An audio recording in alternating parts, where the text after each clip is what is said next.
जी अस्सलाम वालेकुम। चौधरी उसामा रिजवान गुजर आपसे मुखातिब है। उम्मीद है आप सब खैरियत से होंगे। आप सब के लिए बहुत सारी दुआएं और ख्वाहिशात। आज आपके भाई की तबीयत थोड़ी सी नासाज है, आपने दुआ करनी है कि अल्लाह पाक जो है ना वो जल्द से जल्द सेहतयाब करे। आज का जो हमारा प्लान है वो सियालकोट जाने का है। सियालकोट हम क्या करने जा रहे हैं ये मैं आपको तफसील से बताता हूँ, लेकिन उससे पहले हम फ्रेश हो जाएँ। हमारा इरादा था कि हम शलवार कमीज पहनेंगे, लेकिन अब हमारा इरादा चेंज हो गया। अब हम जो है ना वो पैंट शर्ट पहनेंगे। जी बारिश हुई थी, घास काफ़ी बड़ी हो गई है और अब जो है ना यहाँ पे वालेकुम अस्सलाम, क्या हाल है जी, खैरियत से? लेकिन जी हमारा जो सियालकोट जाने का मकसद है वो ये कि मेरे बहुत ही प्यारे दोस्त अजीज़ भाई उमैर भाई हैं, शफ़ भाई हैं, वो स्पीक फॉर हुसैन के नाम से एक डेक्लेमेशन कंपटीशन करवा रहे हैं सियालकोट में। तो उसके लिए जो है वो उन्होंने मुझे जजमेंट के लिए बुलाया है। मैं उन्हें मना नहीं कर सका। मेरा मकसद भी यही है कि गुजरांवाला हो गया, सियालकोट हो गया, जहाँ पे प्लेटफॉर्म नहीं है, फुकदान है इन चीज़ों का, वहाँ पे इन चीज़ों पे वर्किंग की जाए। तो बस उसी के लिए आज हम जा रहे हैं। और जिस तरह से मैं कहता होता हूँ कि ये सर्किट का एक हुस्न है कि जो लोग आज बोल रहे हैं उनमें को 5 या 6 लोग ऐसे भी हैं कि जो मेरे बहुत करीबी हैं। एक लड़की है वो हमारी सोसाइटी की है, मतलब 2 लड़के हैं वो भी मेरी अपनी सोसाइटी के हैं। फिर एक वाइस प्रेसिडेंट है, आपसे मुलाकात हुई थी समी की। तो ये वो है कि जो मेरे बहुत करीब है। तो देखने में तो ऐसे ही लगता है कि जनाब उसामा रिजवान जो है वो जज कर रहा है और बाकी उसके दोस्त बोल रहे हैं। तो जो है ना किसी का हक किसी को दे देगा, पोजीशन किसी और की बनती होगी, दे किसी और को देगा। हर बंदे के जहन में सवाल आते हैं। इंसानी फितरत है कि जो अपने लोग होते हैं वो उसको नवाजता है, ना चाहते हुए भी 1-2 नंबर ही सही वो दूसरों के फेवर में चले जाता है। लेकिन अल्लाह पाक मुझे माफ़ करे, अल्लाह पाक मुझे इस्तकामत दे और मैं पूरी कोशिश करूँगा पूरी ईमानदारी से कि जिसकी जो पोजीशन बनती है वो उसी के हक़ में जाए। उसके लिए चाहे फिर मुझसे मेरा कोई दोस्त या मेरा कोई सोसाइटी मेंबर नाराज़ भी होता है तो वो हो जाए, मुझे कोई एतराज़ नहीं है। तो ये बड़ा मुश्किल भी होता है, बड़ी एक ज़िम्मेदारी आप पे होती है कि किसी को बड़ा मान होता है आप पे कि अब देखें कि अगर speak for Hussain Sialkot chapter वालों ने मुझे बुलाया तो उनको बड़ा मान था मेरे पे। तो अगर मैं जिस तरह तकरीरें करने जाता हूँ तो जो मेरी एक डिमांड होती है कि जनाब जज मुझे बड़े अच्छे से सुने और जज मेरे को फजूल नंबर ना काटे। तो ऐसे ही यही जो रूल्स होते हैं ये बाकियों पे भी इंप्लीमेंट होते हैं कि अगर मैं एज अ जज जा रहा हूँ तो मैंने जो जायज़ नंबर है वो काटने हैं, नाजायज़ नंबर नहीं काटने। जो जायज़ नंबर है वो देने हैं, नाजायज़ नंबर नहीं देने। तो सब दोस्तों का भाइयों का प्लान मेरे साथ ही बन गया। उन्होंने कहा जी आपने जाना है तो हम भी आपके साथ आ जाते हैं। तो मैं तो जी सुबह 8 बजे का रेडी हो गया हूँ, हालांकि मुकाबला 11 बजे है। बाकी भी सब दोस्त सब भाई आते हैं, फिर आपसे मिलवाते हैं, आपकी मुलाकात भी करवाते हैं। फाइनल हुआ था ना कि कल मैंने आपके पास आना स्पीच की तैयारी करी है, मतलब यूएई से पहले क्या आया था, फिर मतलब वो याद आ गया कि आप ही जज हैं, फिर मैंने कैंसिल कर दिया। मैं अगर मुझे लगता है कि जिस बंदे ने सुबह जज करना और रात को उसी के पास तैयारी कर रहा हूँ, फिर मैं रात इसीलिए नहीं आता है। इसके बारे में आपकी क्या राय है? मैं ये तैयारी के लिए आपके पास आना चाहिए था। यार मेरी बताऊँ क्या राय है इसके ऊपर? मेरी ये राय है कि मसलन कि अगर मैं उसको अपने हिसाब से तैयारी कराऊँ ना तो वो कोई बात गलत भी नहीं है, सही है। लेकिन जिस तरह आप है, मतलब आपको तो मैं तैयारी करवा रहा हूँ, लेकिन जो और लोग वहाँ बोलने आ रहे हैं उनको मैं तैयारी नहीं करवा रहा। तो असूलन और इखलाकन भी ये है कि अगर आप मुकाबला बोल रहे हैं और मैं जज कर रहा हूँ तो तकरीर नहीं सुननी चाहिए या नहीं सुनानी चाहिए, ऐसा ही होता है। हाँ तो ये देख लें। हालांकि अंजल भाई जो है ना वो मेरे साथ ही उठते हैं बैठते हैं, हम बहुत सी जगहों पे मुकाबला बोलने गए हैं। तो ये भी जो है ना वो मुझे ये चीज़ इसलिए पसंद है कि यार इस तरह होता बहुत कम जगहों पे है। और उससे भी ज़्यादा खुशी की बात ये है कि आप इंसाफ करते हैं। ये नहीं होता कि आप फेवर, हो सकता है जो आपका जानने वाला उसको रगड़ा आप ज़्यादा दे दें क्योंकि उससे आपको ज़्यादा उम्मीद होती है। क्यों अपना समी भाई सर्किट में तो यही होता है कि जो जज है ना, अगर तो आप अच्छा बोलते हैं तो फिर आपका पैमाना भी आपको जज करने का जो है ना वो थोड़ा ऊपर चले जाता है। जो आम स्पीकर होते हैं उनको आप आम टीम से आगे पीछे अच्छा बोलते हैं, आपका जानने वाले जज आगे बैठे हैं, उनको पता है आप अच्छा बोलते हैं, लेकिन कुछ दिन आप अच्छा नहीं बोलते तो आपको झगड़ा नंबर आपके ज़्यादा करते हैं क्योंकि जिससे उम्मीद ज़्यादा होती है ना। इसीलिए करते हैं कि तुम सीनियर स्पीकर है तो अच्छा बोलते हैं, तो तुम अब आज अच्छा नहीं बोले तो इसका मतलब ये नहीं कि तुम अच्छा नहीं। तो जितना बड़ा स्पीकर है उसके ऊपर जिम्मेदारी भी उतनी ही ज़्यादा है। निकले थे मेरा ख्याल तो निकलना चाहिए। क्यों ज़्यादा मेरी जाना समी किधर गया? पहले जो है ना वो सियाने कहते हैं कि तेल पानी चेक कर लेना चाहिए। हम वज़ीराबाद पहुँच गए हैं। डिस्कस कर रहे हैं कि वज़ीराबाद कचहरी पास पड़ती है या गुजरांवाला। तो मुझे तो वज़ीराबाद पास पड़ती है। दूसरा यह है कि वो नहीं बनी है, बड़ी साफ़ सुथरी सी है। उस्मान भाई जो है वो गुजरांवाला में प्रैक्टिस करते हैं। तो हम कंपैरिजन कर रहे हैं कि वज़ीराबाद में प्रैक्टिस करने के क्या फ़ायदे हैं और गुजरांवाला प्रैक्टिस करने के क्या फ़ायदे हैं। आप उस्मान भी क्या बता रहे हैं उसका गुजरांवाला का? गुजरांवाला में कहा भाई एक तो पार्किंग के लिए कोई जो है ना वो जगह नहीं ठीक है, जहाँ मर्जी जिसका दिल कर रहा है वो लगा रहा है। प्रॉपर पार्किंग नहीं है, प्रॉपर पार्किंग है ही नहीं। सही है। और बाकी अगर बात की जाए रश इतना ज़्यादा वहाँ पे, और चैम्बर की अगर बात कर ली जाए एक नए लायर के लिए तो चैम्बर ही नहीं बंदा अफोर्ड कर सकता। ग्राउंड फ्लोर पे आप अंदाजा कीजिए कि छोटे से चैम्बर जो है ना वो 70 से 80 लाख रुपये डिमांड है उसकी गुजरांवाला में सही है। और थर्ड फ्लोर पे जाते हैं वहाँ पे भी आपको 40 से 45 लाख रुपए में एक चैम्बर मिल जाएगा, तो वो बंदा अफोर्ड ही नहीं कर सकता। सियालकोट हम पहुँच गए हैं। ये एयरपोर्ट पर रास्ता जा रहा है। अंदर भी हमें सीधा जाना है? हाँ जी सीधे जाना लें जी। हमारा प्लान था डस्के वाली साइड से जाने का ना, क्योंकि बाकी भाई वगैरह वहाँ से ही हैं। लेकिन ये हमें पास पड़ रहा था, तो फिर हमने कहा कि जनाब यहाँ से हम चलते हैं। यहाँ से हमें तकरीबन नज़र में कितना शो करवा रहा था, 55 किलोमीटर तकरीबन। हाँ जी, कक्कर से तकरीबन जो है ना वो जहाँ पे हमने जाना है वो 55 किलोमीटर है। करीब करीब पहुँच गए हैं। यहाँ से हमने राइट होना है अंदर भाई, सीधा अंदर ले जाइएगा सीधी गली में। लेकिन गूगल ने जो है ना वो हमें गुमराह कर दी है, लेकिन हम कोशिश कर रहे हैं कि हम सर्विस रोड से जो है ना वो चले जाएँ। हो जाना राइट, आगे लेफ्ट, नहीं यहाँ से हम हो गए हैं लेफ्ट। फाइनली हम जो है ना वो पहुँच गए हैं।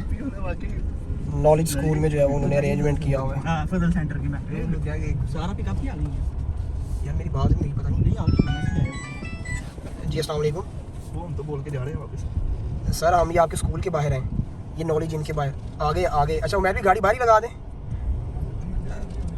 चलें चलें, देख लिया जी हमने आपको। तो वंस अगेन मैं आप सबका शुक्रिया अदा करता हूँ। उसके बाद मैं थोड़ा सा अपने इवेंट के बारे में आप सबको बताना चाहता हूँ। बहुत से लोग, बहुत से पार्टिसिपेंट ऐसे हैं जो इस इवेंट के मुतालिक पहले से जानते हैं।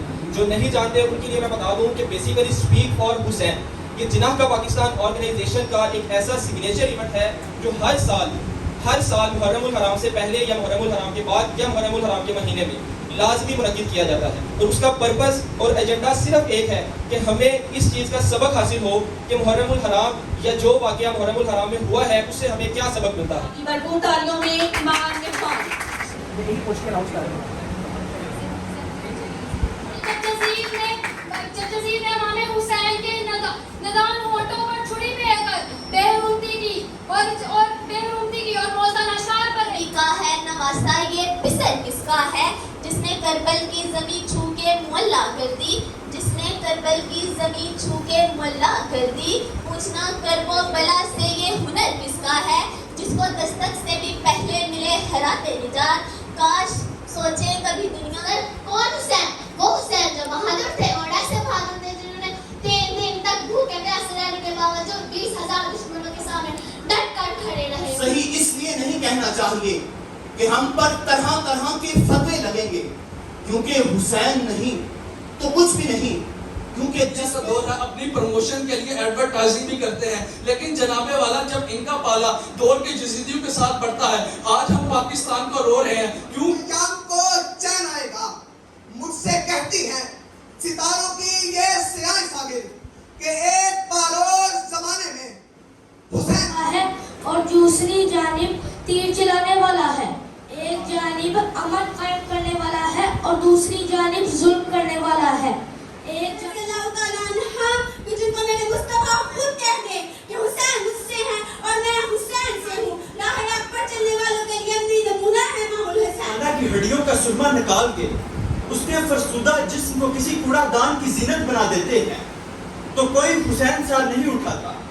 अली के बेटे मंजर नाम जिंदा है, फातिमा का चैन जिंदा है। ना पूछ वक्त की बेजुबान किताबों से, ना पूछ वक्त की बेजुबान किताबों से। जब बड़े मजलूम से पानी नहीं आ सका तो हुसैन इब्ने अली थे। ये भी हुक्म देते तो अभी आ जाते, ये भी बात करते तो सारी दुनिया की फौजें अभी इकट्ठी हो जाती। ये भी हुक्म देते बनकर नहीं बल्कि एक नजरिया बनकर आएगा जिसके हामी लाखों करोड़ों लोग होंगे। और अगर वो अरबों भी हुए और उनका सामना अगर अहले कूफा से हुआ तो तारीखी करबला की 5 ज़िलहज सन 60 हिजरी एहराम में मलबूस हुसैन इब्ने अली वो उस वक्त तन्हा था। तो हक आवाज बुलंद करने वाले को बेमौत मारने वाला भी यजीद है। जब दुख्तरे अली को दरबार यजीद में पेश करने वाले गुलामाने यजीद हैं। बहनों बेटियों की इज्जतों को नीलाम करने वाले से इंतकाम लेने वाला कोई नहीं। हक की आवाज उठाने वाले का मुंह कभी नोटों की गठरियों से तो कभी याद है। जरा तसव्वुर कीजिए कि सरजमीने करबो बला पर सलारे काफिला के सामने 71 लाशें को क्यों ना नाज हो अपने नवासे पर, नाना को क्यों ना नाज हो अपने नवासे पर। हर कौल मुस्तफा का सीन ये नून से मिलकर बना कि हक को सलामती और यकीनो नमाज को यकजा अगर करे तो बनता हुसैन। लेकिन नाना के नाम से नस्बे हस्ती तब से हमारा और आफ्ताब सहताब और ये आबाद है अब तक जो वो घर किसका है। लुट के आबाद है अब तक जो घर किसका। जो लोग यजीद के दरबार में मौजूद थे कहने लगे मिट तो गया, भाई मारे गए, बेटे मारे गए, साथी मारे गए, खुद कैदी। लोग कहने लगे कि टुकड़े पर काबिज हो गया और हमें फिर भी हुसैन की आवाज से रोका गया। तो ये बुढ़ेरे, ये जमीनी खुदा, ये कूफी लोग। सबसे पहले अशरफ भाई के लिए जिन्हा का पाकिस्तान सियालकोट चैप्टर के लिए बहुत सारी दुआएं, मेरे ख्वाहिशात और मेरे मुबारक के माशाल्लाह उन्होंने जिस जगह के ऊपर बहुत सारे मुकाबले हो रहे हैं जिसमें कराची में आप मुकाबला करवा रहे हैं उससे फ़र्क नहीं पड़ता। लाहौर है, लाहौर में बेशुमार मुकाबले होते हैं, उससे फ़र्क नहीं पड़ता।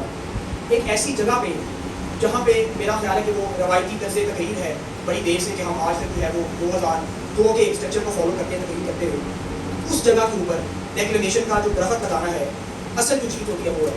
मैं मेरा यही जो है वो गिला और शिकवा है कि जिसका गुजरावाला हो गया, सियालकोट हो गया, नारोवाल है, शकरगढ़ है, ये जितनी भी बट्टी है ना, यहाँ पे 14 अगस्त को कोई इवेंट हो गया तो हम एक स्पीच कॉम्पिटिशन करवा लेते हैं या मतलब इलामी पार्क पर हम करवा लेते हैं, कायदे आज़म में करवा लेते हैं। तो प्लेटफॉर्म का बड़ा फुकदान है।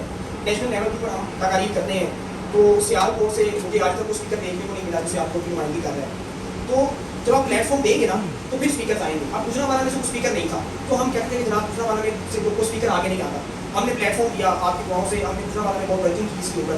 तो अब ये है कि सर्किट के अंदर गुजरावाला से स्पीकर देखने को मिल रहे हैं। तो हम जिस नतीजे पे पहुंचे वो ये कि स्पीकर गुजरावाला में मौजूद थे, उनको प्लेटफॉर्म नहीं दिया जा रहा था, उनको उनकी बला से उनको पता ही नहीं था कि नेशनल लेवल क्या है, पाकिस्तान डिबेटिंग सर्किट क्या है। तो आप सब जो है मुशर्रफ भाई के लिए एक दफ़ा खड़े होकर तालियां बजाएं कि माशाल्लाह इतना बेहतरीन जोन जो है उन्होंने सियालकोट एक स्कूल की बच्ची है जो कि स्कूल में मेरा ख्याल साल में 1 या 2 दफ़ा तकलीफ करती होगी और आज पाकिस्तान डिबेटिंग सर्किट से बच्चे आए हुए थे जो कि यूनिवर्सिटी लेवल के बच्चे हैं। तो अगर उन बच्चियों को ये जो एक तो छोटी छोटी बातें अगर वो बता दी जाती तो मेरा ख्याल है वो स्कूल लेवल की जो बच्ची है, यूनिवर्सिटी लेवल का जो बच्चा यहाँ पे आके तकलीफ कर रहा है या कर रही है उससे बेहतर थी। बहुत मुश्किल से पोजीशन को जो है वो मैनेज करना पड़ा। सो हम स्टार्ट करते हैं थर्ड पोजीशन से। थर्ड पोजीशन पे वी हैव 2 पार्टिसिपेंट्स जिन्होंने थर्ड पोजीशन जो है वो हासिल की है। पहले उनके लिए क्लैपिंग करें। नोमान, आई थिंक नोमान बाकी जिनका नाम है वो स्टेज पर आए और अपनी शील्ड जो है वो अपना जो मेडल है और सर्टिफिकेट है वो सर्टिफिकेट तो मिल गया, अपना मेडल जो है वो फाइल। और इनके साथ उसामा मुश्ताक जिनका मैं आपके साथ जिक्र कर रहा था, because hard work always pays back. So congratulation Usama, well done.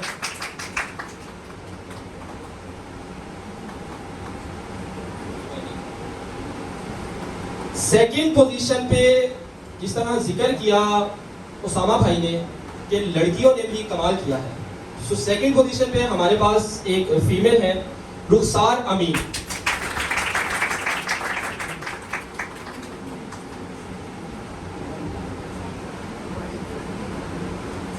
Okay, कोई गेस आप सबका कि फर्स्ट पोजीशन पे कौन आया होगा? कोई गेस? सो फर्स्ट पोजीशन पे हमारे पास है अब्दुल समी।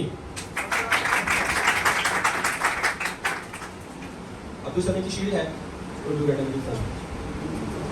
सो congratulation to all of you. और जो बाकी पार्टिसिपेंट्स हैं मैं उनके लिए एक चीज मेंशन कर दूं, सर्किट में बोलते रहते हैं, मेरा ख्याल है कराची तक भी जाके बोल के आए हैं, तो इनको तो ये एज है, यूनिवर्सिटी लेवल के स्टूडेंट हैं, सीखते भी हैं, बोलते भी हैं, इस वजह से इनकी पोजीशन पहले नंबर पे आई है। लेकिन एक बच्ची है, बोला तो सबने बहुत अच्छा है, लेकिन हौसला अफजाई के लिए जो है वो हम लोग के लिए नाम रखा है कि अगर ये देखें तकरीर में कोई लंबा चौड़ा मार्जिन नहीं होता, सिर्फ एक तो चीज़ें ही होती है कि जिसमें फर्क आता है पोजीशन ऊपर नीचे होती है और बड़े माइनर नंबर से 0.5 से भी इवन जो है वो कई बार पोजीशन रह जाती है।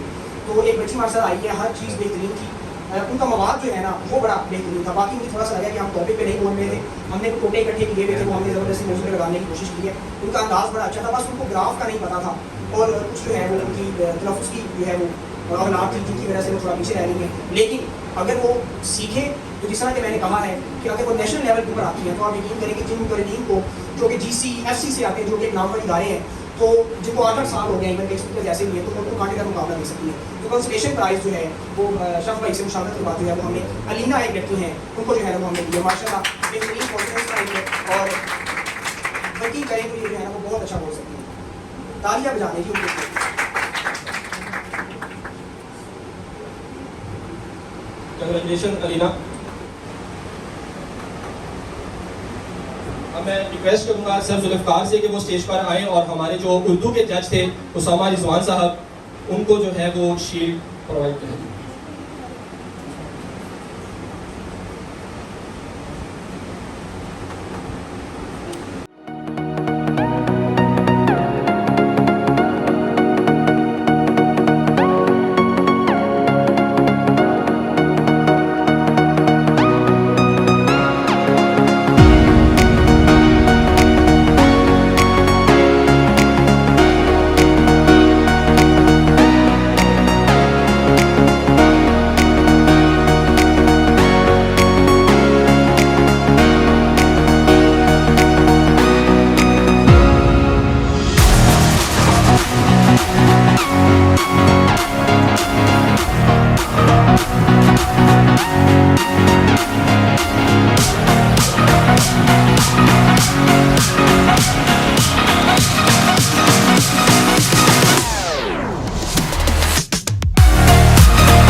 लें जी फाइनली मुकाबला जो है बड़ा अच्छा हो गया है जी। जिना का पाकिस्तान सियालकोट चैप्टर के प्लेटफॉर्म से ये किया गया है, तो उनके लिए, शाफ भाई के लिए, पूरी टीम के लिए नेक ख्वाहिशात, नेक तमन्नाएं। खाने का उन्हें अरेंज किया हुआ था, लेकिन हमारा प्लान है बाहर से खाने का। अभी चलते हैं, को देखते हैं कोई अच्छी जगह पे, और फिर इंशाल्लाह आपसे मिलते हैं। आ जाएंगे कढ़ाइयाँ हमें ऑर्डर की हुई है ना पीयूसी पेज पे, वहाँ पे कमेंट करूँगा नीचे में।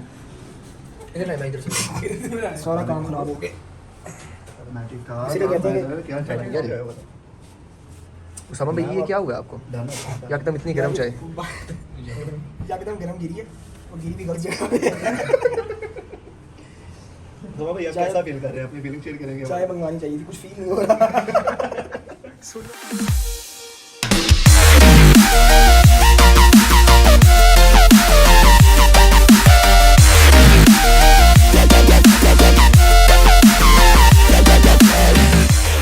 वालेकुम, अल्हम्दुलिल्लाह जी, हम खैरियत से वापस पहुंच गए थे। सब दोस्त अपने अपने घरों पर रवाना हो गए। तो उम्मीद है जी आपको जो है वो हमारा आज का व्लॉग अच्छा लगा होगा। अगर अच्छा लगा इसे लाइक करें, शेयर करें, कमेंट करें, सब्सक्राइब करें, बेल आइकन पे लाजमी क्लिक कर लें। ज़िंदगी रही तो इंशाल्लाह फिर एक अच्छे से व्लॉग में मुलाकात होगी। तब तक अपना ख्याल रखें। वस्सलाम।